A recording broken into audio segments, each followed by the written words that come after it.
यदि बाह्य पदार्थों विषयों को भोगने की लालसा को रोक दिया तो मन में एक आनंद मीठा मीठा उत्पन्न होता है। कौन सुखी है? आप लोग जो कल्पना करते होंगे वो पद वाले और वो संपत्ति वाले सबके दर्शन होते हैं, अशुभ प्रवाह होता है और पश्चाताप की अग्नि जलते हुए बोलते हैं, इतने बड़े बड़े पद में हैं कि आप जिनकी कल्पना करते हैं कि काश में ऐसा होता, वो हैं वो रास्ता खोज रहे हैं कि जलन कैसे मिटे, धर्म पूर्वक कर्तव्य करते हुए, नाम जप करते हुए जीवन बीते। वो तो किया नहीं तो हाथ क्या लगा? पश्चाताप, क्लेश, अशांति, भारी घर में जलन, भारी हृदय में जलन। अब कहां मिटे, कैसे मिटे? क्योंकि पद है, रुपया है, पैसा है, सब है, लेकिन वो नहीं है जो होना चाहिए।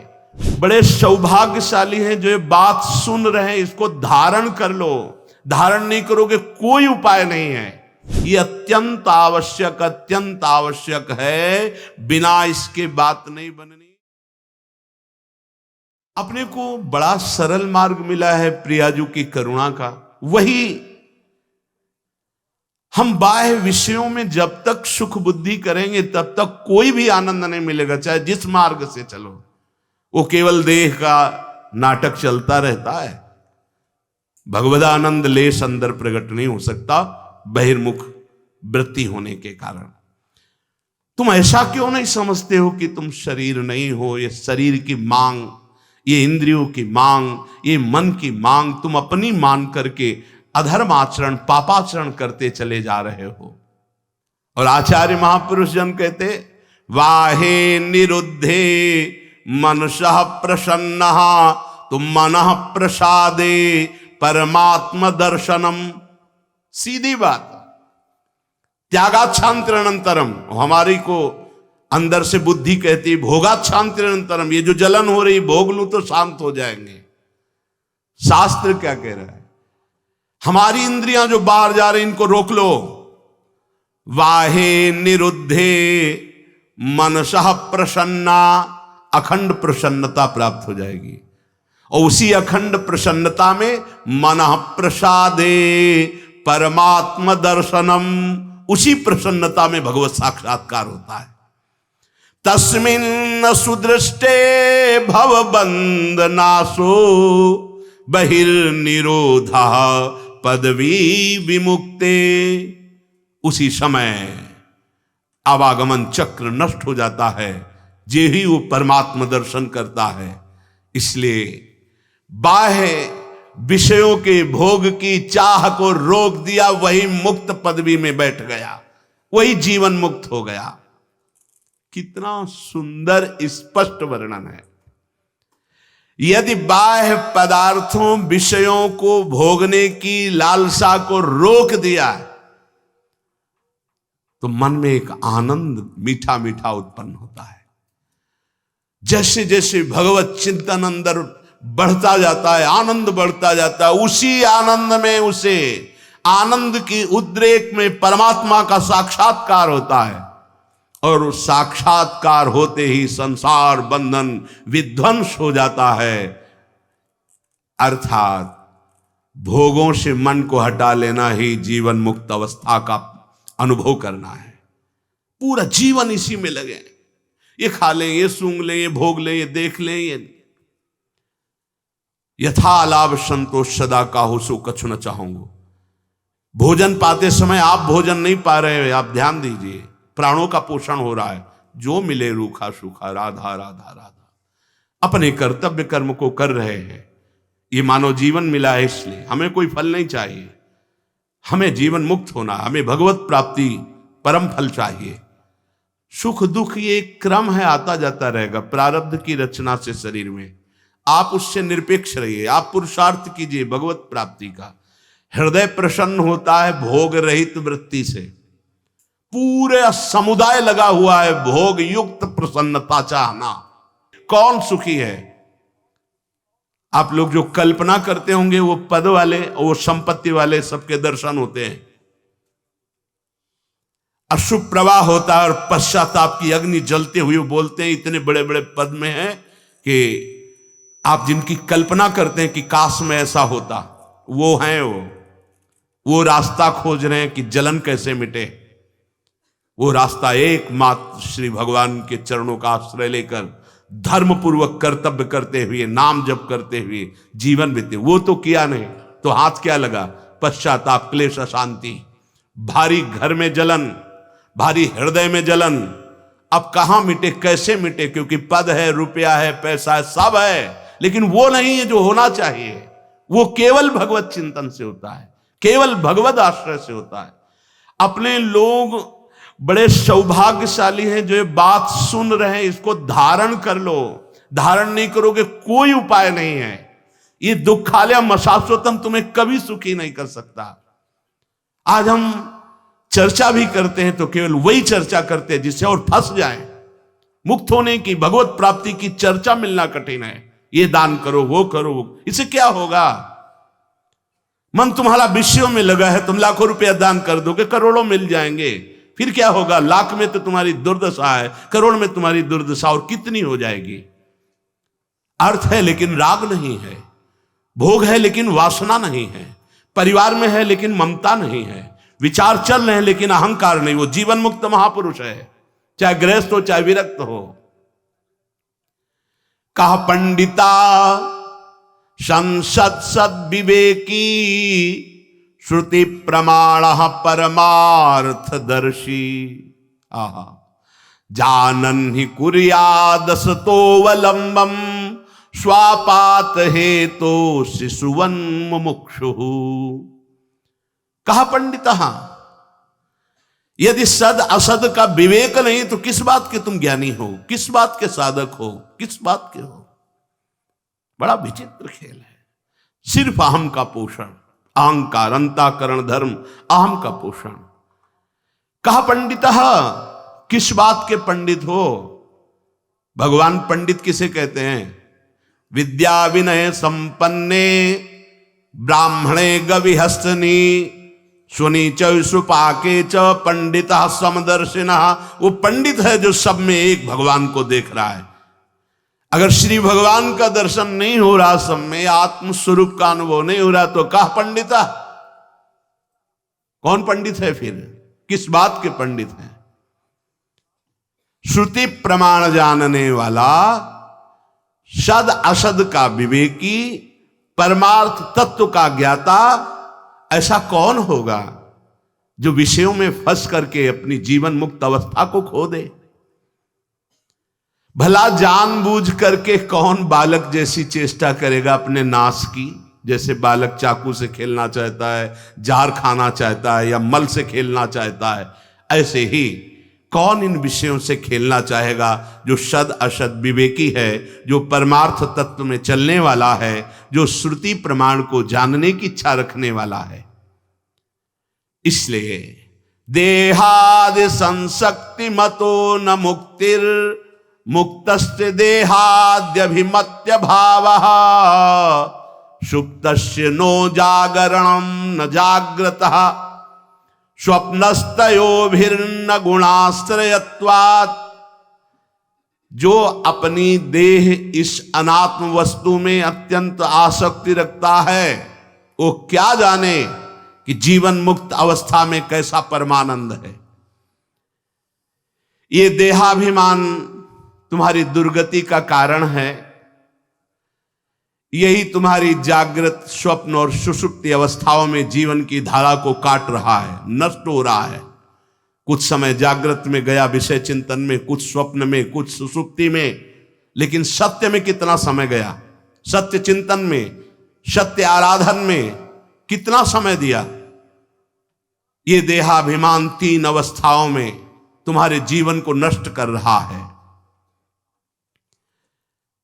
ये दोनों अविद्या और अहंकार सबको बांधे हुए हैं। इसलिए समस्त स्थावर जंगम पदार्थों में और अपने भीतर भी एकमात्र परमात्मा को देखो, अभी मुक्त हो जाओगे।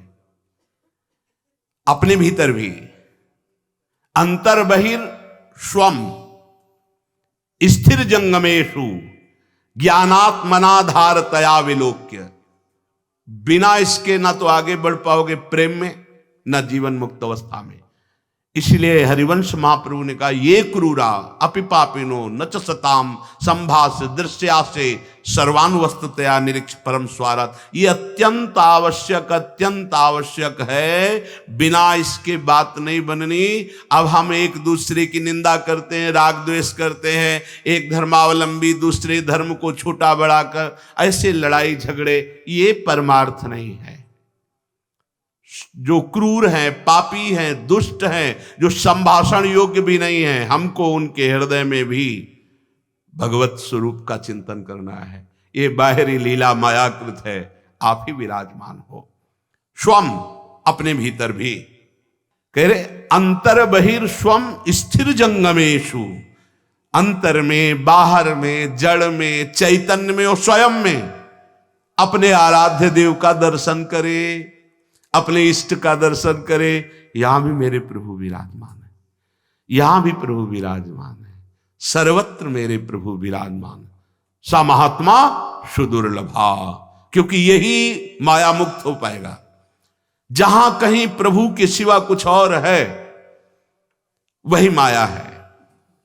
ये समस्त स्थावर जंगम पदार्थों के भीतर बाहर और आपके अंतर केवल समस्त उपाधियों से मुक्त अखंड परिपूर्ण रूप स्थित वो परमात्मा ही विराजमान है। ऐसा जो अनुभव करता है वो मुक्त हो जाता है। ये उपाधि बड़ा उपद्रव है। उपाधि, मैं स्त्री हूं, मैं पुरुष हूं, मैं अमुक हूं, मैं अमुक हूं, मैं अमुक हूं, ये सब उपाधियां हैं। और जितनी उपाधियां हैं सब व्याधियां हैं। परमात्मा उपाधि रहित है, तेरा स्वरूप उपाधि रहित है। बस यही बात समझना है। असली में देखो तो उत्तर नहीं निकलेगा। पूछा जाए आप कौन हैं, तो उत्तर नहीं दे सकते असलियत में कि आप कौन हैं। मौन ही उत्तर होगा। आप कौन हैं, उत्तर नहीं दे सकते। क्योंकि किस बात का उत्तर कैसे दे? जो है वो वाणी से नहीं बोला जा सकता, वाणी की पहुंच नहीं वहां तक। और जो नहीं है तो वो नहीं हूं, तो बोलूं तो क्या बोलूं? इसीलिए मुंह का स्वादनवत। उत्तर नहीं है इसका। आप कौन हैं, आपका परिचय क्या है? यही सनकादि ने हंस भगवान से प्रश्न किया था। तो यही कहा था कि कौन, ये आपका प्रश्न है भगवान हंस, ये आपका प्रश्न है। देह भाव से तो सब पंचभूत एक हैं, स्वरूप में एक ही आत्मा। ये प्रश्न कैसा आपका कि आप कौन, ये प्रश्न कैसा आपका? बड़ा सूक्ष्म विषय अध्यात्म का है। समस्त स्थावर जंगम में पदार्थों के भीतर बाहर और आपके अंदर भी एक ही परमात्मा विराजमान है। सत्संग है, सत्संग, ये सब असत है। सत है तो वही है जो सब में विराजमान है। जैसे कुंडल में, कंकण में, हार में, नथ में, करधनी में, ये नाम अलग अलग हुए, आकार अलग अलग हुए, लेकिन परमात्मा जैसे सब जड़ चेतन में विराजमान, ऐसे उसमें सोना विराजमान। जैसे उसमें सोना विराजमान, ऐसे परमात्मा विराजमान। चाहे कुल्हड़ हो, चाहे सकोरा हो, चाहे घड़ा हो, आकार बदल सकते, नाम बदल सकते, लेकिन मिट्टी वही है। ऐसे एक ही परब्रह्म परमात्मा विराजमान है। संसार बंधन से वही उपासक मुक्त होता है जो सब में अपने इष्ट को देखता है। निरंतर अपनी इष्ट निष्ठा में कभी बाधा न पड़ने पावे तो बहुत जल्दी वो जीवन मुक्त हो जाता है। इसीलिए श्रुते सतगुणम विद्यान मननम मनादपि, ध्यान देने योग्य बात करें। जो केवल श्रवण करता है उससे 100 गुना अच्छा उपासक होता है जो मनन करता है। श्रवण का फल है मनन। आज क्या सुना, तो आपको कुछ शब्द बिल्कुल कंठस्थ होने चाहिए कि पूरे सत्संग में आज हमने 5 बातें पकड़ी, 4 बातें पकड़ी, 1 बात पकड़ी, कुछ तो पकड़ना चाहिए। जब आपसे पूछा जाए कि आज सत्संग सुना जी, क्या बहुत बढ़िया था? नहीं, बढ़िया तो सत्संग होता ही है। सत्संग में क्या सुना? नहीं जी, बढ़िया ही था, हम तो समझ। तो ये सत्संग ने आपने नहीं सुना। यहां करे श्रुते सतगुणम विद्यान मननम मनादपि, जो सुना उससे मनन किया, ये 100 गुना लाभ प्रदान करेगा। एक सुन के चला गया और एक सुन के मनन किया, तो मनन करने वाले को 100 दिन सुनने का जो लाभ है वो प्राप्त हो गया, 100 गुना लाभ प्राप्त हुआ। लाभ ही प्राप्त करने के लिए बैठे हो तो पकड़ो ना कोई बात, कोई तो बात पकड़ लो पूरे सत्संग में। जो श्रवण मात्र केवल करके चला जाता है उससे 100 गुना लाभ प्राप्त होता है। विद्यान मननम मननादपि, उसने मनन किया। गोकर्ण जी ने संपूर्ण श्रोताओं को श्रीमद् भागवत की कथा सुनाई, लेकिन विमान धुंधकारी के लिए आया। गोकर्ण जी ने प्रश्न किया भगवत पार्षदों से कि आपको विमान बहुत से लाने चाहिए, क्योंकि बहुत से श्रोताओं ने श्रीमद् भागवत सुनी। भगवत पार्षदों ने उत्तर दिया कि सुनी तो सबने, लेकिन मनन नहीं किया। मनन केवल धुंधकारी ने किया, इसलिए जीवन मुक्त हो चुका है। अब ये बैठकर विमान पर भगवत धाम को जाएगा। अब अगर इन सबको विमान चाहिए तो पुनः भागवत सुनाइए और सब मनन करें उसका, तो विमान आ जाएगा। इस श्रीमद् भागवत के फल महात्म्य में प्रारंभ में ही लिखा हुआ है। श्रुते सतगुणम विद्यान मननम, जो सुना उसका मनन किया। मनन करने की आदत डालो कि सत्संग के विषय में पूछा जाए तो पूरे सत्संग को आप 4-5 पंक्ति में पूरा वर्णन कर देंगे।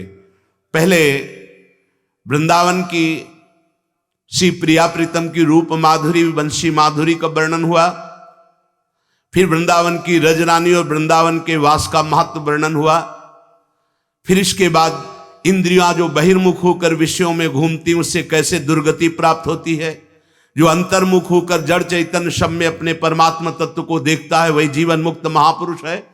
सार सार शब्द हम पकड़ते जा रहे हैं, पर पकड़ तभी पाओगे जब जगे हुए होगे।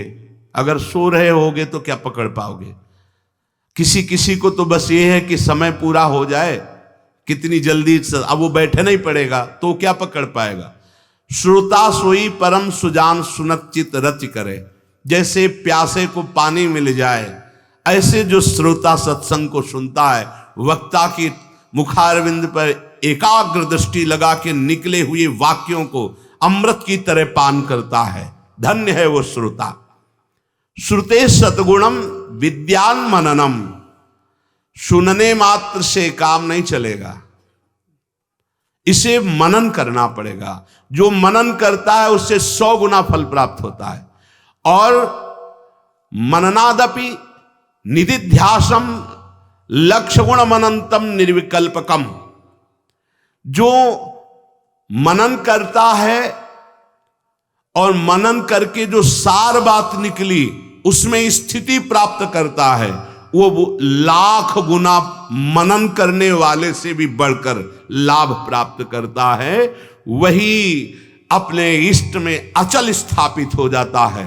सुना, मनन किया और मनन का सार जो मिला उस पर चल पड़े, अपनी स्थिति बना ली, वही परमात्मा स्वरूप को प्राप्त होता है।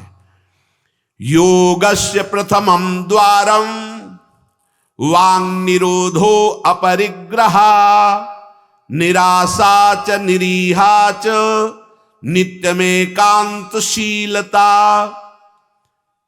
इस परमार्थ मार्ग में चलने वाले पथिक की पहली सीढ़ी है कि अपनी वाणी पर अंकुश कर ले। वांग निरोधो, योगस्य प्रथमम द्वारम, मौन का आश्रय ले लो। ज्यादा बोलने का अभ्यास ही नहीं होना चाहिए, बड़े अपराध बन जाते हैं, निंदा स्तुति बन जाती है, दोष दर्शन होने लगता है, वो साधक गिर जाता है। मौन का स्वभाव बनाना चाहिए। जड़ मौन यहां वृंदावन में ठीक नहीं। यहां हम राधा राधा बोलेंगे, प्रभु की चर्चा बोलेंगे, कोई प्रश्न करेगा तो जो शास्त्र सम्मत बात है उत्तर देंगे, नहीं तो मौन रहेंगे। प्रपंच की तरफ से पूर्ण मौन होना चाहिए। आपको पहली बार कोई खड़ा करके बात कर रहा है, समझ में आया कि इससे बात करना प्रभु को भूल जाना है, अगली बार से वो कहेगा राधे राधे, उत्तर नहीं देना, श्री हरिवंश, उत्तर नहीं देना, अंदर से श्री हरिवंश बोले चल दिए। हमें किसी से क्या लेना देना, हम किसी का अहित नहीं करेंगे, अमंगल नहीं करेंगे, हम किसी पर दोष दर्शन नहीं करेंगे, पर हम अपनी वृत्ति को भगवदाकार करने आए हैं। ये नहीं कि कोई हमसे बोले तो हम बोलना जरूरी है, नहीं, कोई प्रश्न करे तो बोलना जरूरी नहीं। उपासक हो, आप कृपा करें तो बात कर ले, ना चाहे तो बिल्कुल आपके ऊपर कोई शासन नहीं कि आपको बात करना ही पड़ेगा, ऐसा सिद्धांत नहीं है। योगस्य प्रथमम द्वारम वांग निरोधो, सबसे पहली साधना है वाणी को रोक ले। बोलने से बहुत शक्ति नष्ट हो जाती है। जैसे हम भगवत चर्चा करें तो इससे शक्ति बढ़ती है, लेकिन प्रपंच की वार्ता करने से वाणी की शक्ति नष्ट हो जाती है। जब आपकी जबान अपवित्र हो गई तो नाम कैसे चलेगा?